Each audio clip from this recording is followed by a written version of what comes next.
It's time for another comic book retrospective. This time we're going to Marvel Comics and everyone's favorite Spider-Man. We've got Web of Spider-Man #1, Louise Simonson, Greg LaRocque. And here with me to talk about that is award-winning comic book editor, writer, Joe Corolla. How you doing, Joe?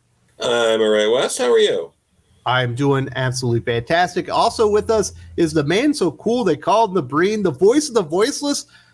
He's a comic book hoarder. He's got too many comic books. How you doing, Eric Breen? I'm doing okay. Well, I'm glad we finally got to this. We've done a lot of Spider-Man, obviously, but now we're getting into the kind of the black suit stuff, at least the fallout of it. And what's really crazy about this comic book here, Joe, you're the one that picked this out, is this thing is tying together like 8 comic books because it's following up on the breakup of Spider-Man and Black Cat and Peter Parker's Spectacular Spider-Man 100.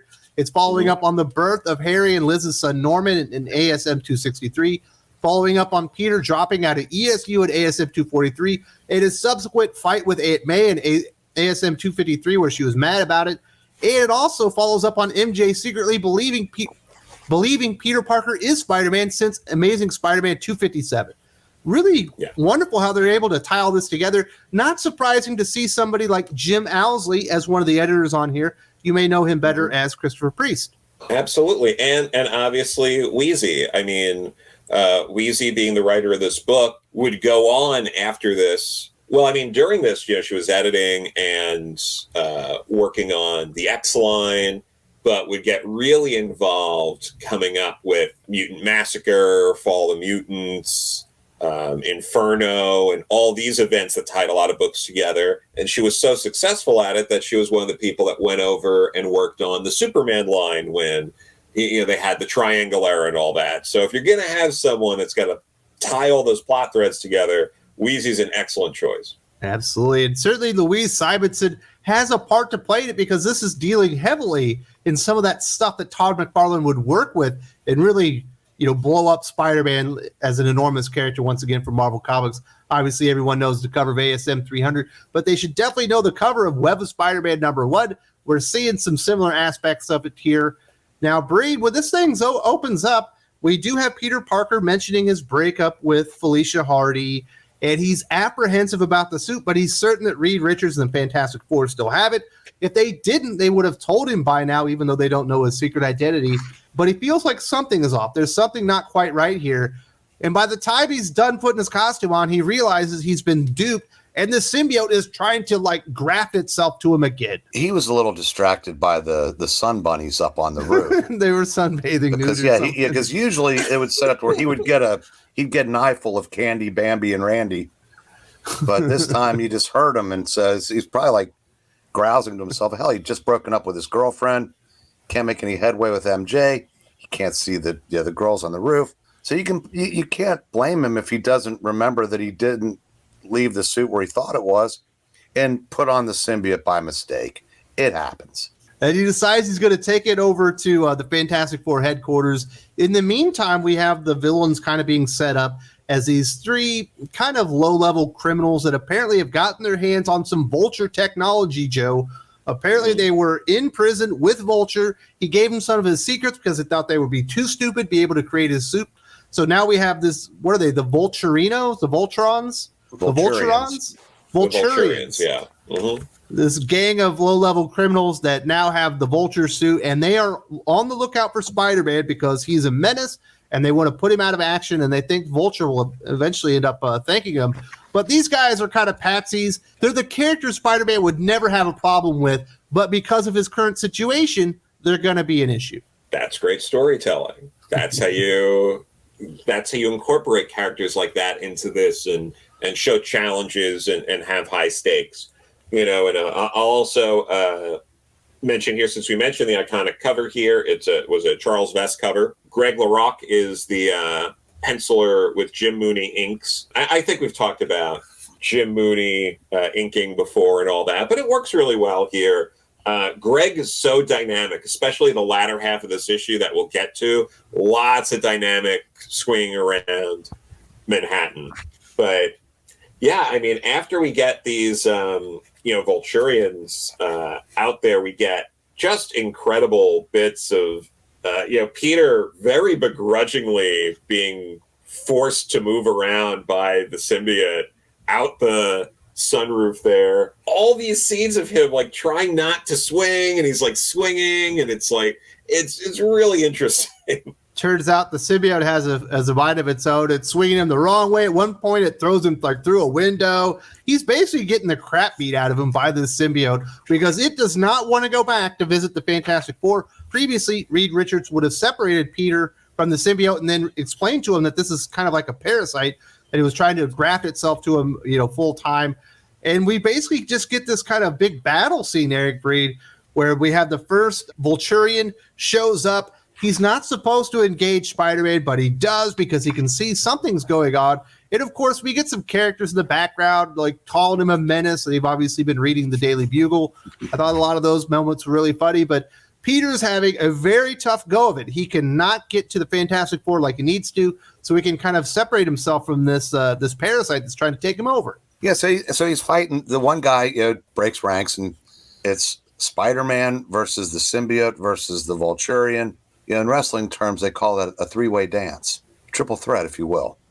It's this great scene because I said the Vulturians are fairly inept. Peter can't make any headway because, well, he's got a symbiote attached to him, and it's just like he's just making all kinds of stupid moves, and and then he finally gets the guy. We finally figures out a way to control the Vulturian a little bit. He kind of turns the tide, but it's just really fun. As the tide is being turned that Eric Breen just talked about right there, Joe, we do get the scene of Aunt May and MJ. Aunt May is in a department store. She's trying on hats, and she's talking to MJ, and this is where they kind of introduce some of the other things that are happening in Peter's life, that he has dropped out of school, that he did have this big argument with Aunt May, and that she does indeed think that Spider-Man is a menace. She's been listening to the J. Jonah Jameson, opine about the Spider-Man too much. But it's a really good, effective way to ravel in these other threads that are going on in the other Spider-Man books and let you know kind of what's going on behind the scenes, because this is a very action-heavy comic book. Yeah, I really like that. It's done in one page where they're talking. Wheezy, I always thought really excelled at these like moments, these little touching moments that pop up in her books where you have characters like Aunt May and Mary Jane, sort of like having a moment together. If this were to happen today, this would be at least 6 pages because Mary Jane would be like, "Oh, Aunt May, I insist, let me take you out for coffee." And then they'd be at the coffee shop and they would talk more. And then that would keep going. And then we might see some of the action happening, like in the background. Maybe we'd see like Peter swing outside like the storefront or something. And we'd get that for a little while. Then we'd get back to the action. So it's a rare treat to see something like this be done in one page. And it's also gives a little bit more information that Aunt May is once again having money problems. She says she can't buy the hat because she's got some issues with the house, but don't tell Peter because she doesn't want to worry him about it. So yeah, it's great stuff. It's all like you can have really nice little human moments in these books and establish a lot while being, concerned about, page real estate. It'll certainly be visited later on in other stories. We get back to the action, Braid, and we do see that Peter Parker Spider-Man, he's starting to turn the tide. He's fighting the Vulturinos or the Vulturians. He's also kind of fighting the suit, but he ends up taking 3 of them down. He's got 1 left, but he's not going to be able to make it to the Fantastic Four. There's no way Reed Richards is going to be able to save the day for him because this suit will absolutely not let him get there, so we can get blasted with this sonic ray that Reed Richards used that kind of separated the symbiote from him. So he devises a plan. He says, "Eureka, I've got it." And he sees there's a bell tower. And if you're a fan of Venom, this is probably an important issue to you because it's kind of the beginning of the origin of a character that you like a lot. So he decides to dive bomb the Vulturian into the bell tower, and he's got this idea that these ringing bells will mimic what the sonic ray did and separate the two. And they go in there, and it was very ingenious on the part of Peter Parker. Yeah, before that, when he's on the last, the back of the last Vulturian, although I think I like Vulturinos better. and he's saying like to the Baxter Building, post haste or whatever, but he can't get there obviously. And when he does that, he makes the revelation that he would rather die than be attached to the symbiote. It is killing him. I can't imagine what what that would be like in real life to be hear all those bells. And then he starts thinking, like what he thinks are his last thoughts. And I think that was very well done. And just, as far as he knows, he's sacrificing himself to stop the symbiote.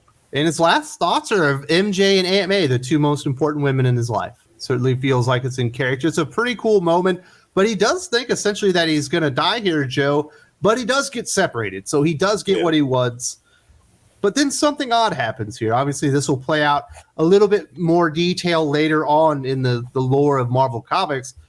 But the symbiote itself decides to save Peter, doesn't want him to know why, and says that this will haunt him for the rest of his life. And it does haunt him for quite a long time. And, I also think like it's sweet in that moment when he's thinking of Aunt May, when he's thinking of Mary Jane, he also has that line of, Harry's baby, my godson, never had a godson before. Mm-hmm. Like, and the responsibility of what that means. There's a lot here. Like, Wheezy really knows how to take it to that next level and to add, like, heart to her stories. And, this is another great example of that. As we mentioned earlier, Breen, this would be kind of maybe like a third or maybe half of the origin story of Venom. Obviously, the Bell Tower is very important if people know the origin of Eddie Brock as Venom. He's also in this church, it's later revealed. And this would end up being a very important moment, really, in the history of modern Marvel Comics. When they tell you in the last page that on its own planet, the symbiote is emotionless and itself, and it feeds off of the emotions of others. And the time he spent attached to Peter Parker, he learned, I guess he learned to care. So there was a part of the symbiote that actually cared about its host enough to save him, even though, now, again, like I said, if this was the final battle, again, we talk about there's certain things that happen in comics. If this had been the last story of the symbiote, it's a perfect ending. But this is comics, so there were more stories to tell. Yeah. And for a large contingency of Marvel fan base, they couldn't be happier because Venom has a gigantic fan base of his own. But like I said, as a self-contained story, this really had a poignant ending. Mm-hmm. Absolutely. And as what Breen was saying, as a self-contained story, Joe, it's really not self-contained. This is the beginning of one of the more popular characters that you're going to see in Marvel today. Still one of the best sellers right now. It's also tying all these threads from different comic books together. And I love that Wheezy was able to do that, where you've got this story. It is self-contained. If you want to enjoy it for what it is, you can do that. But if you want to explore further into the Marvel Universe, it gives you so many avenues to go out there and discover new things. No, absolutely. I mean, I would think if someone read this, it's like there's so much going on in Amazing Spider-Man. This is during, DeFalco Friends' run on that book, which highly underrated run. I think people in your comments have mentioned like really liking the DeFalco Friends run. At the time, much like a lot of what Marvel was doing, it was completely overshadowed by what Claremont and some other people were doing. But I think in hindsight, it does stand out as one of the high watermarks for Spider-Man as a character. So there's a lot from here to jump into and really, get into with Spider-Man. Absolutely. So, Breen, you have a large collection of comic books. If people want to read Web of Spider-Man, I'm sure there are reprints out there. It's not the oldest comic book in the world, although it is probably a key comic, so it's probably pretty expensive. What are the collections out there that they can get their hands on? I have it in this Spider-Man Birth of Venom, which is kind of a mixed bag because there are several issues that are reprinted in their entirety. But since this is just a Venom-centric trade, they say it reprints $2.99, but it's only the last 2 pages. And there's several things that are listed as being in here that are only excerpts, like Secret Wars 8 and whatnot. So I'm not sure I would recommend this one per se, even though that the entire issue of Web of Spider-Man #1 is included. Yeah. I don't know if they've gotten around to a masterworks of the first volume of Web of Spider-Man. Joe would probably know better than me on that. I don't think they have. I have it in the Epic Collection here. Can't go wrong with an Ghosts of the Epic Past. Collection. Yeah. Those are So, if you can find it like this, that's great. They also years ago did, the Black Suit Saga as like before Epic Collections. There were like a couple of fat trades of that, if you can find those. But yeah, I think that trade you have, Breen, is readily available. And there's a couple of more Venom-centric trades that they do reprint that in. So it's a mixed bag in terms of trying to get it. Like it is in print. It's just a matter of what trade you can get it in. And of course, you can easily get it, digitally through like Comixology or through, Marvel Unlimited. So. Absolutely, but I definitely recommend this one. This is a great comic book. Louise is one of the real unappreciated gems out there in the history of comic books. This is a great story. Next week, obviously, we're going to DC Comics. We've never done this before. We've never talked about Aquaman, Eric Breen. Why haven't we done that? We're now finally going to do Showcase 30? Because there's a lot of characters. There's only 3 of us. It takes time to get to all of them. We're making it to Aquaman. Yes, finally. Louise Simonson has had a wonderful comic book career, and she's still creating. I think that's amazing. If you would like to learn a little bit more about Louise Simonson, her time at Marvel, her time at DC, part of so many wonderful creations, definitely check this video out where we sit down, we talk about Louise Simonson's career and what a powerhouse she's been at both Marvel and DC.